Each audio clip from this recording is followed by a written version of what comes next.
하나밖에 없는 아들 예수 그리스도를 우리를 위하여 이 땅에 주신 귀한 성탄의 날, 하나님 앞에 구원받은 하나님의 백성들이 하나님을 예배합니다. 하나님 홀로 영광 받아 주시옵소서. 하나님 참 감사합니다. 오늘 성탄의 날 우리가 하나님께 어떤 것을 받았는지 기억하게 하시고 감사가 회복되고 찬양이 회복되는 귀한 날 되게 하여 주시옵소서. 이 모든 말씀 예수님의 이름으로 기도하옵나이다. 아멘. 기쁜 성탄의 날입니다. 어저께 신문 기사를 봤더니 미국의 대법관 한 분이 뉴스에 나와서 메리 크리스마스라는 말을 했다는 이유로 아주 난리가 났다는 이야기를 들은 적이 있습니다. 어떻게 공직자가 할러데이가 아니라 크리스마스라는 말을 하느냐라는 이유로. 그래서 성탄절날 성탄절이라는 이야기도 하기 어려운 이런 날 우리가 함께 모여 오늘은 예수님이 이 땅에 오신 성탄절이라고 그리고 크리스마스라고 이야기하고 예배할 수 있는 것이 참 감사한 일인 것 같습니다. 우리 옆에 있는 분들한테 다시 한번 예수님이 우리를 위해 이 땅에 오셨습니다 이렇게 한번 인사 한번 하실까요?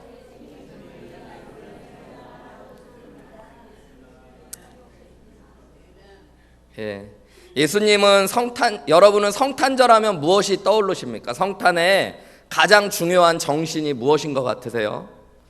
어떤 분들은 화해와 평화 이런 것들을 이야기하는 분도 있을 겁니다. 물론 성경에는 사람들 중에 평화로다라는 말이 있기 때문에 평화가 중요한 가치이기도 합니다. 성탄의 날 여러분 화해하지 못했던 사람들, 마음에 불편했던 분들과 사랑을 나누고 화해하는 것 중요한 것입니다.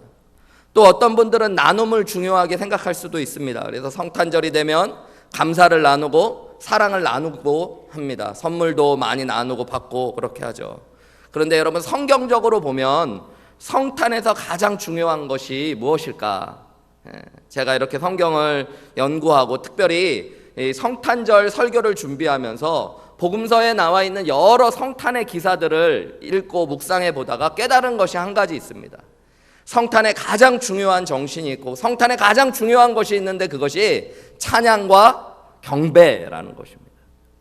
여러분 성경에는 여러 성탄의 기록들이 나와 있어요. 그 중에 공통적으로 나오는 것이 바로 하나님을 향한 경배와 찬송입니다.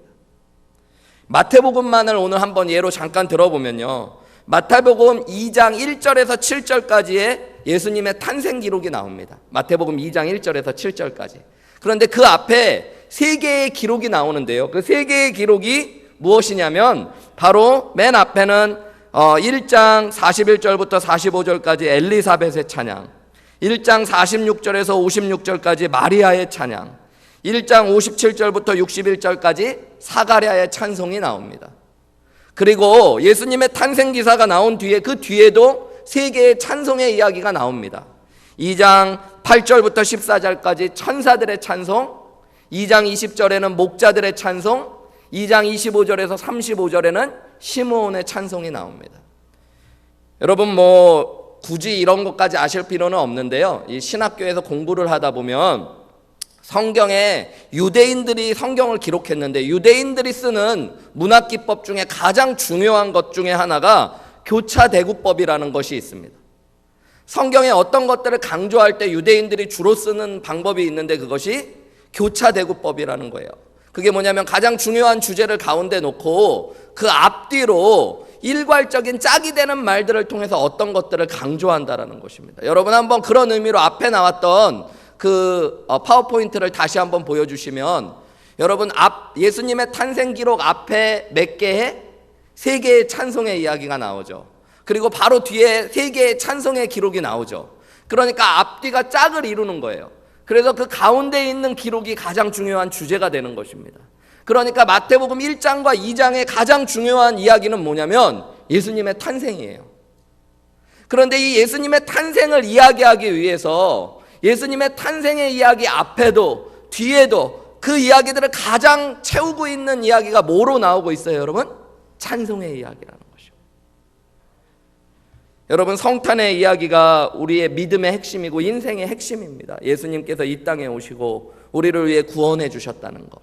그런데 이 성탄의 이야기를 바라보기 위해서, 그리고 성탄의 이야기를 듣고 나서 우리가 해야 될 일들이 있다면 그것은 바로 찬송이라는 것들을 알게 되어진 거예요. 여러분, 성탄을 무엇으로 채워야 될까요?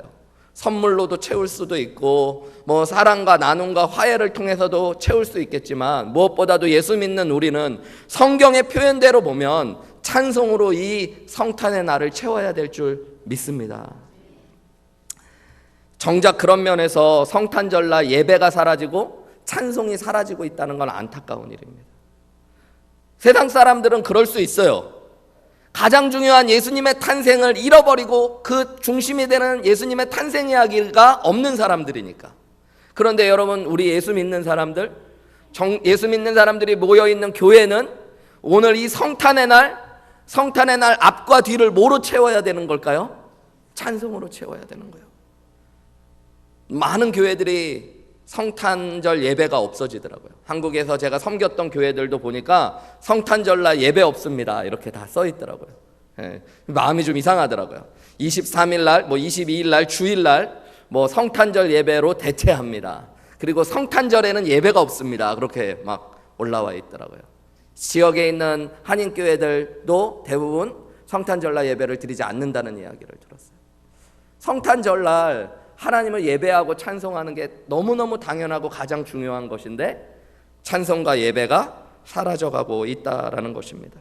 가족들과 즐거운 시간을 보내세요. 좋은 거죠. 근데 여러분, 평상시에 많이 보내시고 성탄절날도 보내시는데 예배를 먼저 드리실 수 있는 귀한 은혜가 있으시기를 주님의 이름으로 축복합니다. 성탄의 날 왜 하나님을 찬송해야 될까요? 오늘은 좀 그 얘기를 해보려고 합니다. 찬송을 채우는 건 좋은데 왜 우리가 하나님을 찬송해야 할까요? 예수님이 오셨으니까 예수님을 찬송하라고 해도 되는데 성경을 자세히 읽어보면요, 곳곳에서 예수님을 보고 하나님을 찬송하는 역사들이 일어납니다. 여러분, 오늘 우리가 함께 읽은 본문의 말씀을 한번 찾아보겠습니다. 이사야서 말씀입니다. 이사야서 9장 6절에서 7절 앞에도 나올 텐데요, 성경을 가지신 분들은 성경을 찾으시면 좋고요, 성경이 없으신 분들은 앞에 나오는 스크린을 따라서 한번 말씀을 같이 읽어봤으면 좋겠습니다. 이사야서 9장 6절과 7절입니다. 시작. 이는 한 아기가 우리에게 낳고 한 아들을 우리에게 주신 바 되었는데 그의 어깨에는 정사를 메었고 그의 이름은 기묘자라 모사라 전능하신 하나님이라 영존하시는 아버지라 평강의 왕이라 할 것임이라. 그 정사와 평강의 더함이 무궁하며 또 다윗의 왕좌와 그의 나라에 군림하며 그 나라를 굳게 세우고 지금 이후로 영원히 정의와 공의로 그것을 보존하실 것이라. 만군의 여호와의 열심히 이를 이루시리라. 아멘. 이사야 선지자는 예수님이 이 땅에 오시기 700년 전에 활동했던 선지자입니다. 예수님이 2000년 전에 이 땅에 오셨는데 그보다 700년 전에 활동했던 선지자가 이사야 선지자예요. 이사야 선지자는 특별히 그의 예언서에서 예수님이 이 땅에 오실 것들을, 몇백 년 뒤에 예수님이 오실 것들을 많이 기록해 놓았습니다. 그 중에 하이라이트가 바로 오늘 우리가 읽은 이사야서 9장 6절과 7절의 말씀입니다. 여러분, 우리가 말씀을 읽었지만요, 이 말씀이 얼마나 대단한 말씀인지 모릅니다. 한 어린 아기가 태어날 것인데 그 아기가 하나님이시다라고 이야기하고 있는 것입니다. 그분은 어떤 분이냐면 이 아이가 기묘자라 모사라 전능하신 하나님이라 영존하시는 아버지라 평강의 왕이라, 그분이 이 땅에 오실 것이라 이야기하고 있는 것입니다. 여러분, 어떻게 이런 일이 일어날 수 있습니까? 어린 아기로 오시는 예수님. 성경에 오늘 이사야서 9장 7절 말씀에는 이 모든 일이 일어날 수 있는 이유가 하나님의 열심으로부터 이루어진다라고 이야기하고 있어요. 우리가 다 읽지는 않았지만 이사야서 9장 1절부터 5절까지를 보면요, 이스라엘의 고통이 사라질 것이다, 땅이 영화롭게 될 것이다, 흑암 속에 있는 백성에게 빛이 비추일 것이다, 즐거움이 임할 것이다, 멍해와 채찍이 사라질 것이다, 싸움과 혼돈이 사라질 것이다, 이 땅에 있는 모든 문제가 사라질 것이다, 그리고 이 일을 위해 한 아기가 올 것이다 라고 예언하고 있는 거예요. 그리고 이 아이가 오는 일은 이분이 곧 하나님이시고 이 모든 일은 하나님의 열심으로부터 이루어질 것이다 라고 이야기하고 있는 것입니다. 여러분, 우리가 받은 구원의 이야기는 이 성탄의 이야기로부터 시작됐는데요, 이 성탄과 구원의 모든 역사는 하나님의 열심으로부터 이루어졌다라고 이야기하고 있습니다. 요한복음 3장 16절, 우리 어저께 유초동부 아이들도 암송하고 했는데요, 여러분, 요한복음 3장 16절이 무엇을 이야기하고 있어요? 하나님이 세상을 이처럼 사랑하셔서 독생자를 주셨다라고요. 이처럼 사랑하셨다는 말씀과 이 이사야서의 하나님의 열심이라는 말씀이 합쳐지면, 여러분, 하나님의 열심이 무슨 열심입니까? 하나님이 우리를 사랑하시는 열심. 여러분, 하나님이 이처럼 우리를 사랑하셨다는 게 어떤 말입니까? 힘을 다해 열심을 다해 우리를 사랑하셔서 하나밖에 없는 아들 예수 그리스도를 우리에게 주셨다라는 이야기인 것입니다. 가끔 저희 딸들에게 선물을 아니면 필요한 걸 사줄 때가 있는데, 아내가 저한테 애들 사줘야 되니까 돈을 좀 달라고 할 때가 있습니다. 그럼 이렇게 돈을 주고 저는 밖에서 일하다가 저녁에 들어와서 아이들에게 야, 오늘 엄마가 뭐 사줬어? 이렇게 물어보면 아이들이 뭐 사줬다고 이야기해요. 그럼 야, 니네는 아빠한테 고맙단 말도 안 하냐? 제가 이렇게 얘기하면 엄마가 사줬는데? 이렇게 얘기할 때가 있어요. 그럼 제가 얘기하죠. 야, 그거 아빠가 돈 준 거야. 우리가 중요한 것, 내가 내 손에 들려와 있는 선물이 어디로부터 시작되었는지를 좀 알아서 감사하고 찬양할 필요가 있잖아요. 오늘 우리가 예수님이 이 땅에 오셨다, 너무너무 감사한 거죠. 그런데 이 출발에 무엇이 있는지를 바라볼 필요가 있습니다. 이사야 선지자는 이야기하고 있어요. 하나님의 열심이 이 일을 이루셨다라고. 여러분, 이해할 수 있습니까? 하나밖에 없는 아들 예수 그리스도를 우리를 위해 주시기까지 사랑하신 하나님의 열심을 이해할 수 있습니까? 하나님의 열심과 사랑, 하나님의 뜨거운 사랑의 그 열심이 여러분 이 성탄절날 느껴지십니까? 많은 성도들에게 성탄절이 자꾸 너무 익숙해져 가는 것 같아요. 저는 어렸을 때부터 교회에서 자랐거든요. 당연히 교회를 다녀야 되고, 그러니까 지금 제가 40 몇 번 정도 성탄절을 보내고 있는 거겠죠, 교회에서. 그러다 보면 어떨 때는 성탄절이 흥미, 재미 이런 게 별로 없어질 때가 있는 것 같아요. 다 아는 거. 올해 성탄절 어제 예배는 좀 저에게 성탄절 전야 행사는 조금 더 특별했던 것 같아요. 항상 있을 줄 알았던 것들이 항상 있지 않다는 것들을 느낄 수도 있으니까요. 성탄절을 보내면서 하나님께서 정말 나를 사랑하셨구나, 나를 너무너무 뜨겁게 사랑하셨구나, 그래서 하나님이 열심을 다해 나를 사랑하셔서 예수님을 주셨구나, 이런 게 느껴져야 되는데, 그러기는커녕 어떤 분들은 연말이 되면 교회 행사가 너무 많아서 목사님 미치겠어요. 하나님께서 나를 잡아먹으려고 열심이신 것 같아요, 이런 이야기를 하시는 분도 있으신지 모르겠습니다. 저는 이 하나님의 열심, 사랑 이런 거를 성탄절날 묵상하면서요, 하나님의 마음과 우리 마음이 너무 다를 수 있다라는 생각이 들었습니다. 우리 그렇잖아요. 부모님이 자녀를 향한 마음과 자녀들이 부모를 보는 마음이 전혀 다를 때가 많거든요. 저도 이제 보면은 우리 교회도 아이들 대학 보내가지고 아니면 이제 멀리 취업 보낸 부모님들 마음은 자녀들을 향해서 막 기도하고 자녀들 걱정하고 그러는데, 자녀들은 아무 생각이 없어요. 저희 딸도 얼마 전에 대학 얘기를 하면서, 이제 큰 딸이 10학년 마지막 학기거든요. 이제 11학년 되고, 미국은 11학년부터 입시가 시작되니까 우리 큰 딸이 어느새 입시생이 되는 거예요. 그래서 이런저런 얘기를 하다가, 야, 너는 대학 어디 갈래? 엄마 아빠랑 가까운 데 있어라, 딸이니까. 제가 그런 이야기를 했거든요. 그랬더니 우리 큰 딸은 엄마 아빠한테 괜히 혼날까 봐 가만히 있는데, 작은 딸이 그런 이야기를 하더라고. 아빠, 언니는 이미 다 정했어. 그래서 그랬더니 어느 대학 가는 걸 정한 게 아니라 아빠 엄마랑 어중간히 떨어지도록, 함부로는 오지 못하는데 자기가 필요할 때는 도움을 받을 수 있는 곳 정도로 가고 싶어 한다는 거예요, 언니는. 마음이 얼마나 다른지. 저는 가까이 두고 싶고 많이 도와주고 싶고, 그런데 아이들은 엄마 아빠가 오고 싶을 때 올 수 없는 곳, 마음대로 함부로 찾아올 수 없는 정도로 떨어지고 싶대요. 부모의 마음이 너무너무 다르죠. 저희 아내는 또 며느리니까 부모님에게, 저희 시부모님에게, 저희 어머님 아버님에게 이제 의무적으로라도 한 번씩 연락을 하거든요. 그러면서 여보 당신도 영상통화 하는데 같이 해. 그럼 제가 됐어. 우리 엄마 아빠랑 영상통화 쑥스러워서 안 해. 나중에 문자나 할게. 막 그럴 때 있거든요. 그러면 이제 제가 우리 아내가 저를 마주보고선 하고 저는 안 보이게, 저는 그 뒤에 있는데 이렇게 영상통화 할 때 있어요. 그러면 들리는 소리가 있어요. 저희 어머니 아버지 막 얘기하다가 꼭 무슨 얘기 하실까요? 네 남편은 잘 있냐? 애들한테도 있다가 니네 아빠 잘 있냐? 저는 그렇게 궁금하지 않거든요, 사실은. 근데 저희 부모님은 그게 궁금하신 거죠. 여러분, 성탄의 비극이 사실은 그거 아닐까요? 우리 아버지 되신 하나님의 마음과 우리의 마음이 너무 다르다는 거. 하나님의 열심, 그 사랑의 열심으로 하나밖에 없는 아들 예수 그리스도를 주셨습니다. 저와 여러분을 사랑하셔서. 근데 우리의 마음은 거기하고 너무 많이 달라 있을 때가 있어요. 우리는 하나님의 그 열심과 사랑을 묵상하고 감사하고 찬양하기보다는 빨리 세상으로 나아가고 싶고 가족과 함께하고 싶고 하나님의 품을 떠나고 싶은 마음들이 있는지도 모릅니다.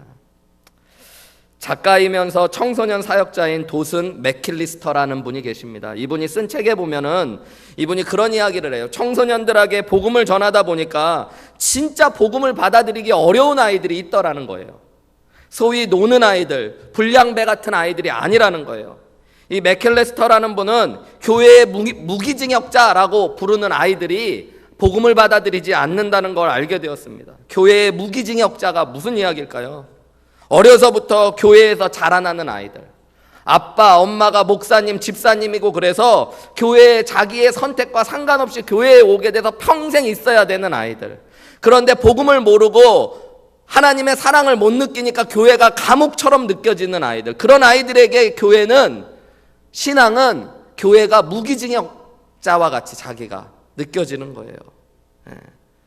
하나님의 말씀을 들어도 그런 아이들은 귀를 기울이지 않습니다. 그들의 눈앞에서 기적과 같은 일들이 펼쳐 보여져도 눈 하나 깜짝하지 않습니다. 교회는 그저 지겨운 곳인 거예요. 자기들을 묶어두는 감옥 같은 거예요. 그런데 그런 교회를 평생 다녀야 하니 얼마나 지겨운 곳이겠어요. 여러분, 혹시 여러분에게 질문해 볼게요. 여러분도 오늘 무기징역자 같이 이곳에 나와 계신 분들 계신 거 아닙니까? 도망도 못 가고 성탄절 예배까지 있어서 성탄절 예배만 없으면 헐헐 아웃 오브 스테이트를 해서 뭔가 즐기고 있을 것 같은데, 저는 저 스스로를 바라보면서 말씀 묵상하면서 제가 결코 영적인 무기징역자로 신앙생활하지 않기로 결심했습니다. 교회 생활이 감옥 생활이 되는 것을 원하지 않습니다. 저도 한때는 그랬던 것 같아요. 엄마 왜 우리는 연말에 못 놀러 가? 그러면은 막 어머니 아버지가 해돋이 보러 가자고 제가 새해 첫날 그랬더니 송부영신 예배 드려야 되는데 쓸데없는 얘기 한다고 막 혼나고, 아버지 할 일 많은데 새해 헌금 개수하고, 저희 아버님 평생 안수 집사님으로 재무 집사님이었거든요. 골치 아프고 맨 늦게 오시고, 아버지가 없고 주일날을 한 번도 빠지실 수가 없고, 주일날 저희 아버님 교회 빠지시는 걸 본 적이 없으니까요.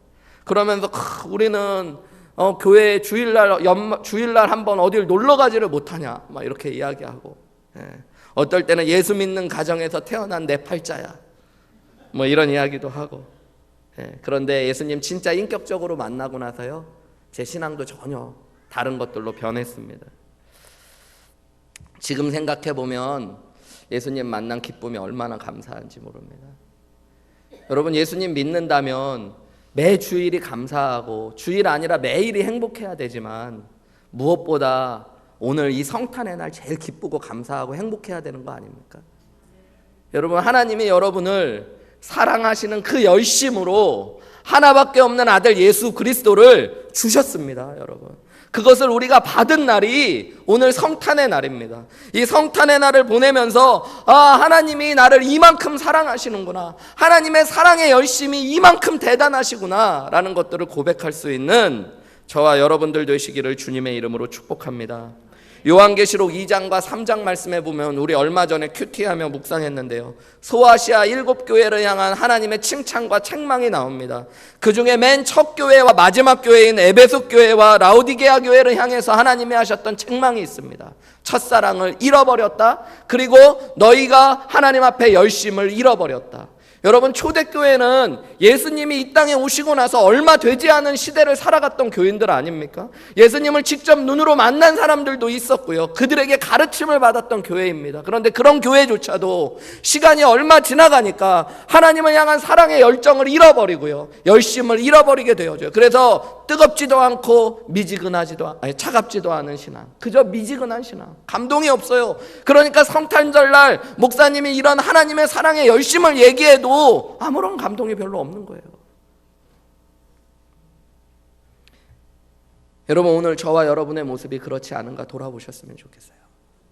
성탄절날, 이 귀한 성탄의 날은 하나님의 깊고 강렬한 사랑과 열심을 경험하는 날이라는 것들을 깨닫기를 주님의 이름으로 축복합니다.